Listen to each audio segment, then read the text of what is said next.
예전에는 뭐 배달이라고 하면 중국집이나 뭐 족발 정도였던 것 같은데, 치킨 정도까지였던 것 같은데, 이제는 그냥 배달해서 먹는 게 하나의 문화로 자리가 잡은 지 꽤 된 것 같습니다.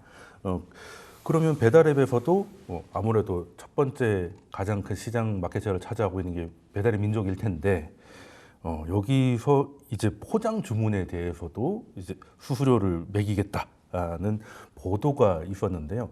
계속 연기되다가 이제는 이제 진짜 매기겠다가 된 겁니다. 그러면 점주분들의 입장에서는 와서 받아가는 것까지도 수수료를 떼야 되냐, 이렇게 좀 불만이 많으실 것 같은데, 평론가님께서는 지금 배민의 이 조치 어떻게 보셨습니까? 일단은 지난 14일부터 네. 시행이 됐으니까 지금 한 일주일 된 겁니다. 그렇죠. 기존에는 배민에 들어가서 네. 주문을 누르고 배달을 받을 때 네. 이제 수수료를 내는 그랬죠. 방식이었는데, 이제는 배달을 소비자가 받지 않고 네. 주문을 해놓고 이제 매장에 직접 가서 직접 가지고 오는, 이른바 뭐 이제 픽업 같은 거. 매장에서는 포장만 해주고 소비자가 직접 픽업하는 그런 서비스에서도 수수료를 부과하겠다라는 조치가 네. 발표됐거든요. 추가적으로 부과되는 수수료는 약 6.8%입니다. 그럼 7% 가까운 건데 대충 싸지가 7%라고 않네요. 할게요. 그러면 이게 하루 평균 뭐 한 10건, 물론 이제 좀 매장마다 다를 수 있습니다만 10건에서 18건 정도가 평균이라고 해보면, 포장 배달이요. 네. 포장 서비스요. 그러면 일단은 하루에 한 36,000원 정도, 3만 원에 36,000원 정도 부과된다고 보고, 한 달이면 약 70만 원 정도가 부과된다고 보고요. 그럼 1년으로 치면 이것도 뭐 수백만 원이 넘어가는 정도거든요. 그러니까요. 한 달 70이면은 거의 뭐. 그렇습니다. 네. 그러다 보니까 지금 이제 안 그래도 아까 우리 앵커님도 브리핑에서 내수 침체가 굉장히 우려된다는 말씀해 네. 주셨는데, 안 그래도 어렵고 매출 침체라든지 이런 것 때문에 어려워하는 자영업자들 입장에서는 네. 추가적으로 수백만 원의 수수료를 결국 부담해야 그러니까요. 된다라는 가중되는 부담 때문에 배민의 이런 조치에 대해서 지금 불만이 폭증하고 있는 상황입니다. 심지어는 그래서 이제는 뭐 배민으로는 더 이상 견딜 수 없다, 배민을 탈퇴하겠다는 얘기까지 나오고 있고, 뭐 다른 어떤 조치들, 예를 들어서 뭐 소비자들에게 이제는 배민으로 하지 마시고 직접 전화 주십시오. 그럼 저희가 더 싸게 픽업할 수 있습니다. 뭐 이런 조치까지 안내하는 등 불만과 그에 대한 지금 현재 혼란, 또 다른 어떤 대응책의 모색 등등등 해서 굉장히 이제 현장에서는 많은 피로도와 불만이 쌓여가고 있는 상황입니다. 네, 예전에 코로나 때 이제 영업을 못 하니까 이제 네. 배달이라도 해서 어떻게 좀 해보자, 뭐 그런 거에서 수수료 가져가는 거는 뭐 오케이까지 됐던 것 같은데, 픽업은 말 그대로 이제 플랫폼 사용료 정도 되는 것 같습니다. 근데 6.8%라면 제 기분에 좀 비싸게 보이는데, 소장님께서는 이게 합리적이라고 생각하십니까? 뭐 배민 입장에서는 합리적이다라고 했겠죠. 네. 그 배민 입장에서 6.8% 나온 근거들을 보게 된다라면, 그동안에 이제 서버 관리 비용이라든지 여러 가지 이제 마케팅 비용이라든지 이런 부분들이 이제 들어갔다라고 얘기를 해요. 근데 우리가 이제 이 부분만 놓고 본다라면 뭐 여러 가지 얘기를 좀 할 수 있는 부분들이 있겠다라고 말씀드릴 수 있겠습니다만, 네이버랑 비교한다라면 네이버도 이제 배달 주문을 하거든요. 근데 얘는 수수료를 0.1% 정도 단위로 받아요. 그러니까 1%를 채 못 받는 그런 부분들이 있거든요. 그러니까 이제 하나만, 그러니까 이제 물론 각 회사마다 사업 구조라든지 어떤 뭐 플랫폼 규모가 다르기 때문에 그런 부분들이 있다라고 할 수는 있긴 하겠습니다만, 이게 단순 중개 수수료이잖아요. 그렇죠. 그러면 그냥 뭐 고객이 직접 찾아갔을 때 이것을 인터넷에 연결해 주는 부분들이고, 이게 만약에 독립된 서비스다라고 한다라면 이게 맞을 수도 있겠죠. 하지만 이게 배달과 동시에 한 플랫폼에서 이루어지잖아요. 저도 많이 시켜 먹긴 합니다만, 가까운 거리는 정말 저희 건물 안에 있는 것도 그 배달을 누르면 배달비가 들어가니까 그냥 포장만 눌러놓고 그동안 엘리베이터 타고 내려가서 딱 들고 딱 올라오면 딱 맞거든요. 2,000원 정도 남길 수 있어요. 예, 2,000원 정도 남길 수도 있고, 시간적으로도 가서 주면서 기다리는 것보다 제가 눌러놓고 엘리베이터 타고 내려가서 다시 엘리베이터 타고 딱 내려가면 그 시간이 딱 맞거든요. 그렇죠. 아니면 그 시간 맞춰 내려간다라든지 이런 편리성인데, 이러한 부분들을 하게 된다라면 기존의 배달 서비스의 부가적인 부분들이냐 아니면 독립된 부분들이냐라는 그러한 정의도 필요할 것 같아요. 그래서 독립된 수수료를 받는 게 아닌가. 이건 부가적인 부분들인데, 이러한 부분들은 이제 물론 뒤에 가서 이들이 왜 이렇게 받겠는가라는 색안경을 끼고 볼 수도 있는 부분들이 있습니다만, 네이버라는 그런 경쟁사, 그러니까 3위 업체의 입장에서 본다라면 3위 업체 수수료보다 1위 업체 수수료가 더 높다라는 것은 이거는 횡포에 가까울 수도 있겠다라고 좀 말씀드릴 수가 있겠고, 이게 상당히 어느 정도 가능한 얘기인 게 뭐냐면, 소비자가 내는 게 아니니까. 만약에 소비자가 낸다라면 우리가 이 전환 비용이라는 게 있거든요. 네. 그러니까 이 만약에 배민에서 다른 어떤 플랫폼으로 넘어가는 그런 것들이 네. 지금은 너무 간단해요. 과거에는 우리가 은행을 못 바꾸는 이유 중에 하나가 전환 비용이 너무 높았어요. 은행에 가서 네, 맞아요. 개설하고 옮기고 해야 되지만 지금 클릭하다 보니까 이게 전환 비용 자체가 사라져 버렸거든요. 네, 대출도 막 바꾸고 예, 그렇게. 언제든지 바꿀 수가 있는 거죠. 네. 근데 이제 소비자 입장에서 본다라면 전환 비용이 없지만 가맹점주 입장에서 보면 전환 비용이 굉장히 높은 겁니다. 그렇죠. 쉽게 얘기해서 만약에 배민에서 탈퇴를 한다라고 한다라면 나올 수 있는 데가 뭐죠? 지금 현재 그 다음부터는 쿠팡 이츠거든요. 네. 쿠팡 이츠에서도 마지막으로 가격 올린다? 그러면 이제 네이버 쪽으로 간다라는 건데 거기하고 이쪽하고 플랫폼 저처럼 많이 시켜 먹는 네. 사람 입장에서 보면 게임 자체가 안 되는 거예요. 그래서 불만이 있고 그런 노력들을 한다 하더라도 이들이 어떻게 보면 횡포에 가까운 수수료를 올릴 수 있는 것들이 이러한 플랫폼 효과를 소비자가 못 느끼고 그 자영업자들이 느끼는데 그들은 어떻게 할 수 있는 방법이 별로 없다. 이런 것들을 어떻게 보면 잘 이용한 역으로 이용해야 하는 그런 좀 술책에 가까운 그런 것들이 아니겠나 좀 이런 비판이 가능할 네. 것 같습니다. 네, 지금 이제 좋은 말씀 주셨는데요. 사실은 이제 이게 기존에 있던 시스템 내에서도 원래 이제 포장 주문 메뉴가 있어요. 그렇죠. 다 있는 겁니다. 처음부터 있었죠. 근데 다만 이제 배민 측의 네. 해명은 이거예요. 원래 점주들도 소비자들도 자기네들이 마련해 놓은 시스템 안에서 주문을 넣고 픽업하니까 우리 망을 이용하는 거 아니냐. 네. 당연히 유료가 정상인데 코로나 때문에 어려워서 일부러 유예를 하고 있었는데 이제는 코로나도 지나갔고 하니까 소위 말하는 유예 조치를 끝내고 정상화한 거다. 네, 정상화. 우리가 추가적인 부담을 만들어낸 건 아니다. 뭐 이런 핑계를 대고는 있습니다만 그 말을 고지고대로 들을 수 없는 게 방금 소장님 말씀하신 것처럼 이것 때문에 새롭게 시스템이 가중된 게 아니고 네. 원래 있던 망 내에서 메뉴 하나 넣는 거에 불과한데 그냥 옵션 하나잖아요. 그렇습니다. 포장이냐 뭐 이것 배달이냐. 때문에 6.7%에 해당하는 엄청난 수수료가 서버 비용이라든지 이게 새롭게 들어가는 게 아니거든요. 그런데 이제 그럼에도 불구하고 너무 과도하다라는 비판이 일단 가능한 거고 또 하나는 사실은 이게 배민이 마켓쉐어가 이제 사실은 부동의 1위거든요. 네. 그러다 보니까 이 보통의 어떤 서비스 경쟁이 있는 치열한 어떤 시장 내에서는 갑자기 우리가 오늘부터 어떤 비용이든 간에 7%를 올리겠습니다. 그럼 시장에서 무조건 배척됩니다. 그렇죠. 그리고 일단 반발을 살게 마련인데요. 왜 이렇게 강자 술수를 두느냐 하면은 그러니까요. 소위 말하는 마켓쉐어 1등을 믿는데 이것은 이제 네트워크 사업이거든요. 그래서 그 네트워크 안으로 일단 소비자나 가맹자가 들어오면 네.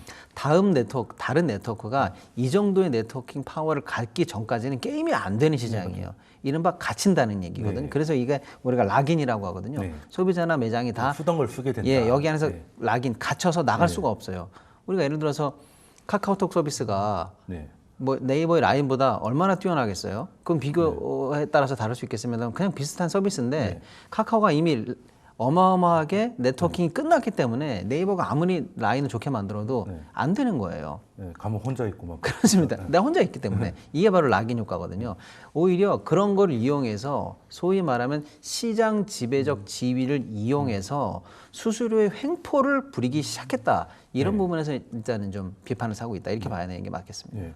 그러면 어찌 됐든 앱을 쓰니까 100번 양보해서 뭐 유료하는 것까지는 뭐 그렇다고 할 수 있을 텐데 사실 이것도 포장은 하나의 그냥 서비스고 실질적인 수익은 배달 수수료였던 것 같은데 이제는 그거조차 다 하는 것까지 뭐 그것도 오케이. 근데 네이버는 0.1이고 배민은 왜 6.8? 그러니까 차이가 너무 극심하잖아요. 그렇죠. 네이버가 지나치게 싼 건지 이게 이렇게 보면 네이버는 그래 여기서는 돈 벌 생각이 없나 보다라고 할 수 있는데 배민의 6.8은 조금 평론가님 말씀대로 약간 횡포 아닌 횡포로 좀 느껴지는데 이게 이제 우리가 어떤 비용에 대한 개념을 어떻게 전가하느냐라는 거죠. 앞서 언급드렸다시피 이게 독립된 거냐 부가적인 거냐라는 개념도 말씀을 좀 드리긴 했습니다만 우리가 이제 비용이라는 것은 때로는 마케팅 비용이라는 것은 그냥 마케팅이라는 그 비용을 통해서 수익을 창출하라는 거 아니겠습니까? 네.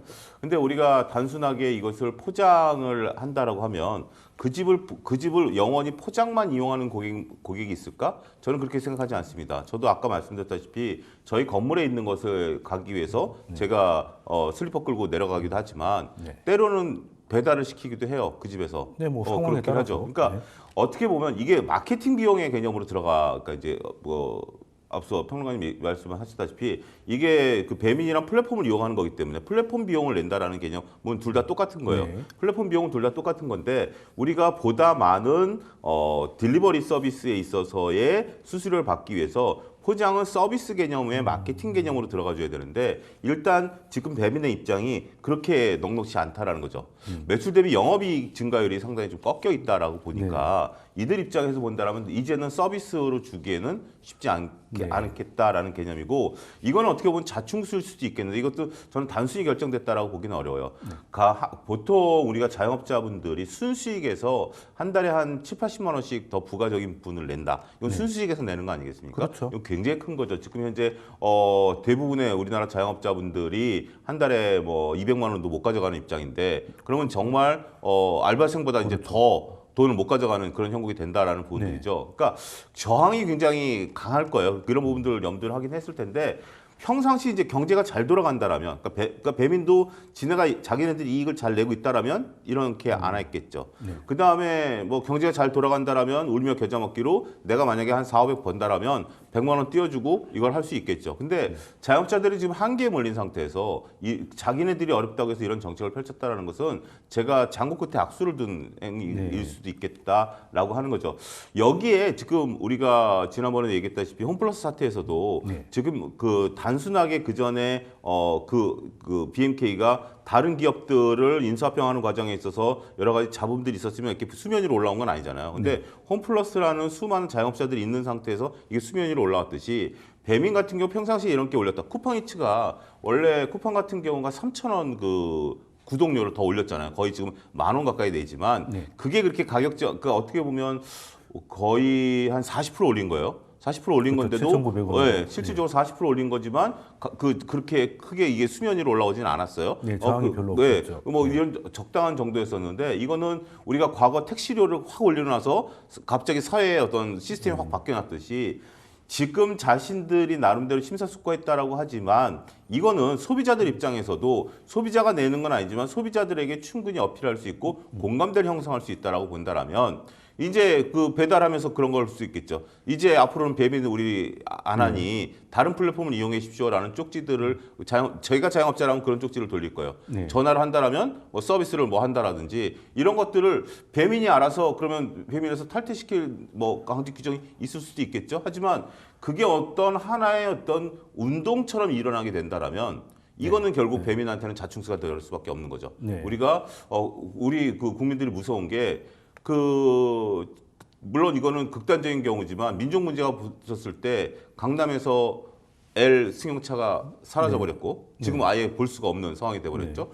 그다음에 뭐가 완전히 몇 개가 문을 닫는 그런 형국까지도 일어나서 불매 운동이 일어났었던 부분들이기 때문에 지금 이런 배민의 행동은 지금 자영업자분들을 통해서 이것이 하나의 힘으로 조직되기 시작한다라면 저는 굉장히 역풍을 큰 맞을 수 사회적인 있다. 역풍을 맞을 가능성도 있겠다 이렇게 설명드릴 수 있습니다. 그러니까 저도 그런 역풍이나 저항을 예상해 볼 수 있는 게 뭐냐면 배민도 플랫폼 사업자로서 경영상 버틸 수 없는 상황에서의 마지막 수단이었냐라고 볼 때 그렇지가 않아요. 여전히 이 매출이 4조 원대가 넘고요. 영업이익도 작년에는 약 27, 8% 정도 나왔는데 올해 조금 줄긴 줄었습니다. 그리고 이제 아시겠습니다만 배민을 샀던 저기 모회사 배민이 매각했던 그 어디죠? 딜리버리 히어로인가요? 네, 그 독일기 아니겠습니까? 그쪽으로 거꾸로 배당이라든 이쪽으로 역송금되는 게 거의 1조 원대란 말이에요. 그러니까 보시죠. 자영업자들이 힘들고요. 소비자들도 현재 가처분 소득이 없어서 많이 힘든 상황인데 배민이 영업이익이 조금 줄었다고 해서 뭐 한 27, 8% 나던 게 조금 한 7, 8% 줄었다고 해서 그 부담을 지금 바로 점주들에게 전가시키는 이런 행동을 보이는 게 이게 이제 사회적으로 용납 가능하겠느냐라고 했을 때 이게 제가 볼 때 저항이 못할 것 같고요. 특히 점주들 상황을 보면요. 지금 이따 우리도 말씀 나누겠습니다. 굉장히 어려운데요. 이분들 뭐 프랜차이즈, 뭐 본사 로열티를 띄워줘, 각종 영업 비용으로 띄워줘 해서 이제 거의 남는 게 없는데 여기에다가 다시 7, 8% 정도 또 추가 부담을 준다라는 것은 견딜 수 없는 사람들에게 지금 추가 부담을 주는 거거든요. 그럼 뭐냐면 이분들도 결국에는 본인 부담이 안 되는 상황에 버퍼가 없어요. 그렇죠. 그러면 당연히 시차를 두고 이건 소비자 부담으로 전가됩니다. 가격 올라가겠죠. 이건 무조건이에요. 왜 견딜 수 없는 네. 그런 계층에게 지금 이제 부담이 가는 거거든요. 그래서 제가 볼 때는 배민의 이런 어떤 그 사회적인 이 상생이랄까요? 이런 상황을 고려하지 않은 이 수수료 사실은 인상이 점주들에게도 가혹한 환경으로 내몰리게 하고요. 네. 결국 소비자 부담으로 올려서 물가 인상까지 유도하는 등 네. 사회적인 현상이라든지 책임을 전혀 망각한 행동이기 때문에 이건 분명히 저항이랄까요? 네.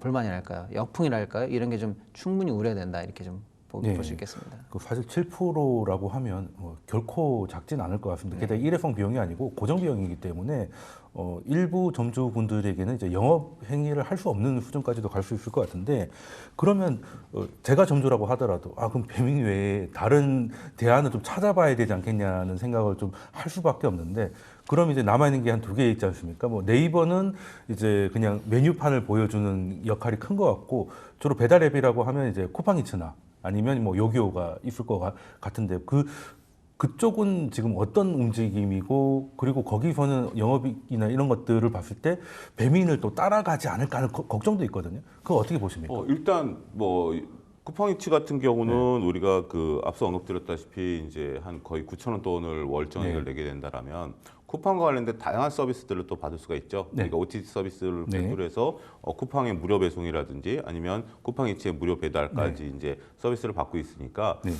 제가 만약에 쿠팡의 어떤 뭐 그 의사 결정권자라면 저는 오히려 더 수수료를 낮출 겁니다.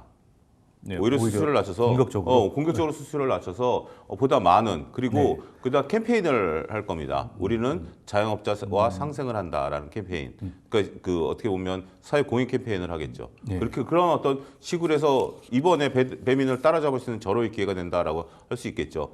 근데 이런 상태에서 우리가 이제 광고가 이제 이런 게 형성이 됐잖아요. 과거에는 저희 평론가님 계시고 제가 있으면 내가 평론가님보다 우월하다라는 부분들만 성공할 수 있었습니다만 평론가님이 뭐가 나쁘다. 예를 들면 이 광고가 가능해졌잖아요. 그렇기 때문에 이러한 어떤 공격적인 어떤 마케팅을 일어날 가능성이 있다라고 보는 거고 그 다음에 이게 만약에 이런 것들이 충분히 가능한 게 지금 우리가 쿠팡이츠나 배민에 보면 가서 사는 거하고 배달시키는 거하고 음식 가격 자체가 다른 거 아시죠? 그런 그런 가게들이 몇 개 있어요. 그런 가게들이 좀 무조건 네이버 블로그 확인합니다. 그런 것들을 이제 확인해야 되는데 이제는 포장 가격도 그럴 수가 있다라는 걸 이제 평론가님 말씀하신 거잖아요. 근데 공교롭게도 지금 우리가 이게 그 백종원 씨 하는 그게 뭐죠? 더본코리아 문제가 지금 불거져 있는 상태에서 이게 지금 또 이슈가 된 거 아니겠습니까? 프랜차이즈 업계의 횡포에 대한 어떤 국민적 공감대가 있잖아요. 주식시장 상장된 이후에 많은 주주분들에 대한 것들 이런 부분들이 있는 상태에서 우리가 프랜차이즈의 어떤 그 상생에 대한 어긋나는 부분들이 있는 상태에서 배달앱마저 그들의 기반인 자영업자들을 이렇게 돕지 않고 1조 안 되는 순이익을 가져가면서도 이걸 더 올린다? 지금 어떻게 보면 자기네들은 꽃놀이패죠. 그냥 클릭 이게 뭐 우리가 앞서 6.8이지만 이게 7.8이 됐던 9가 됐던 10이 됐던 마음껏 올릴 수 있는 그런 부분들이기 때문에 물론 이제 그 근거는 있겠지만 그런 부분들을 보면 저는 이번에 행위가 오히려 저는 역풍이 될 거라는 굉장히 좀 시간이 지나고 나면 우리가 이 문제를 다루는데 다른 관점에서 다를 가능성도 있다라고 봐요. 배민 왜 몰락했는가 이런 부분으로 대한 부분들을 다룰 수도 있지 않겠는가. 이게 꼭 배민 나쁘다라는 게 아니에요. 배민 망해라라는 얘기가 아니라 지금 돌아가는 사회적 구조, 그 다음에 정권의 바뀜 이런 것들을 보게 된다라면 특히 더군다나 지금 현재 만약에 이재명 그 전 대표가 당선이 된다라면 지금 오늘 증권과 관련해서 굉장히 센 얘기를 했거든요. PBR 1이라는 다 퇴출시켜야 된다. 불공정 거래 막겠다. 그 다음에 이제 시세 조작에 대해서는 원스트라이크 하겠다. 그 동안에 우리가 많이 주장했던 거지만 굉장히 센 지금 얘기들 발언들을 하고 있어요. 그런 상태에서 상생과 관련된 부분들을 어긋난다라고 하게 된다라면, 그러니까 그 전에 올린 것 같아요. 그러니까 그 전에 이미 올렸다라는 부분들인데 그렇다 하더라도 이 부분에 대한 것은 조금 더 심사숙고해야 되지 안 했어야 되지 않는가 저는 그렇게 말씀드리겠습니다. 저도 그렇게 봅니다. 뭐냐면요, 조금만 더 일단 이 행태에 좀 뭐랄까 좀 사회적인 비판을 좀 더 하고 싶은데요. 이 어떤 분들은 그렇게 얘기할 수 있습니다. 안 쓰면 되지. 이렇게 얘기할 수도 있는데요. 플랫폼 사업에서요. MS 마켓쉐어 1위 업체를 빼고는 네트워크 밖으로 아예 튕겨 나가기 때문에 사실상 불가능해 안 쓴다는 것은 굉장히 불편하죠. 예. 맞습니다. 그런데 그동안 배민이 보였던 행태가 제가 볼 때는 뭐랄까요? 좀 누적적으로 소비자라든지 업주들에게 가맹업주들에게 지금 안 좋은 평가를 계속 쌓아가고 있었어요. 뭐냐면 예를 들어서 기존에 있던 배달 수수료도 굉장히 높았고 네. 그것도 상당히 부담스러웠는데 그거 말고 광고를 특히 많이 요구했거든요. 그래서 그렇죠. 광고 뭐 많이 위에 올려주는 그 식으로 뭐 해서 추가 요금 계속 내게 만들고 그거 안 하면 안 나와요, 거의. 예, 안 하면 아예 검색해서 사실상 누락되거나 저 밑에 걸려있기 네. 때문에 면피하는 수준이지 걸리지가 않고요. 네. 이런 뭐 깃발 같은 걸 꼽게 한다든지 해서 그렇죠. 그 깃발 많이 안 꼽으면 또 검색이 안 걸리게 한다든지 해서 수많은 추가 비용들을 사실상 강제해 왔거든요. 그런데 여기다가 대고 늘 그 가맹점주들은 얘기해서 이것은 시장 지배적 지위 남용 행위다라고 해서 지금 뭐 어마어마한 건이 공정위에 올라가 있었거든요. 네. 근데 거기에다가 아랑곳하지 않고 다시 시장 지배적 지위를 이용한 수수료 강제 부활이다, 강매다 이런 식으로 이제 업체에서는 생각하니까 이거는 공정거래 자체에서도 사회적 질서를 굉장히 저해하는 행위 아니냐라는 측면에서 이제 비판이 가고 있는 거고요.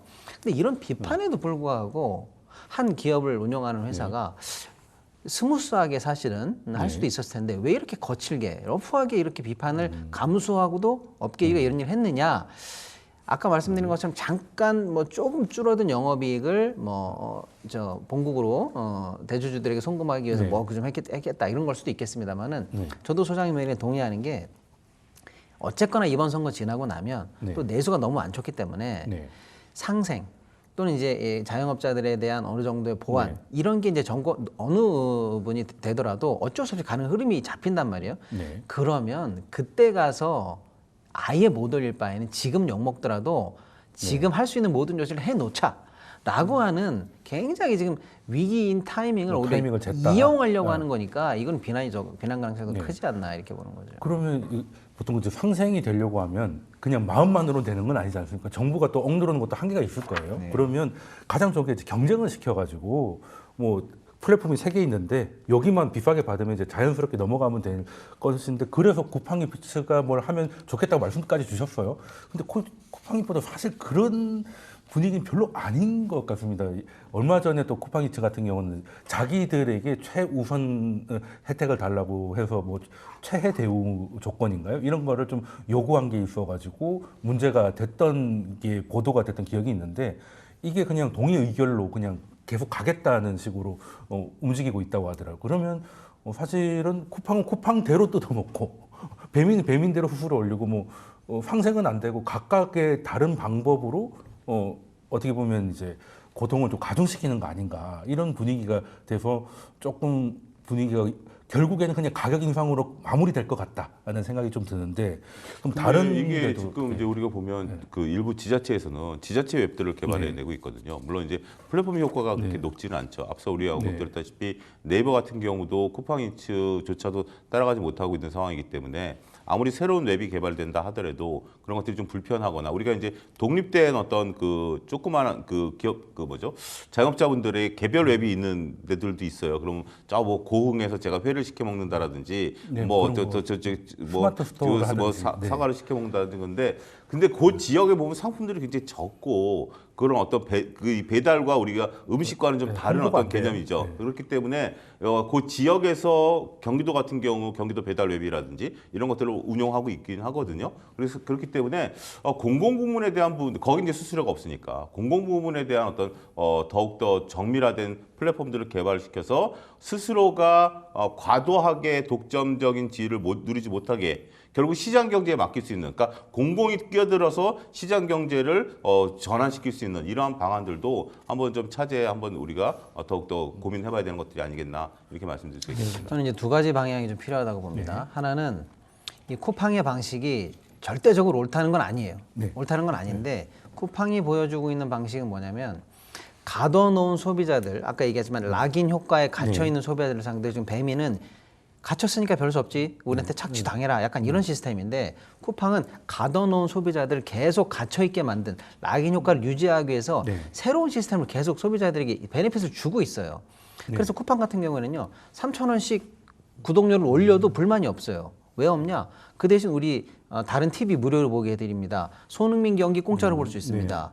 이런 걸 지금 계속 서비스하거든요. 그렇죠. 그래서 락인 효과에 들어가는 소비자들이 일정 부분 구독료를 올리더라도 누구에게 피해가 간다는 의식도 없고 오히려 충분히 베네핏을 받고 있다라는 거거든요. 이런 게 자체적으로 보면 어떤 네트워킹을 이용한 선의로 가지고 좀 선으로 활용할 수 있는 자체 개혁 혁신 조치거든요. 네, 그래도 근데 뭐라도 좀 쿠팡은 주면서 락인을 그렇습니다. 해라. 쿠팡은 그런 조치를 하고 있는데 배민이 갖고 있는 이 수수료 올리는 거 말고 배민이 락인 안에 들어온 소비자들을 위해서 다른 개혁적인 서비스, 혁신적인 서비스 한 게 뭐가 있냐는 거예요. 없어요. 그러니까 자체적인 혁신은 없이 소비자들로부터 계속 점점 착취하는 거 말고는 없으니까 불만이 세진다는 거예요.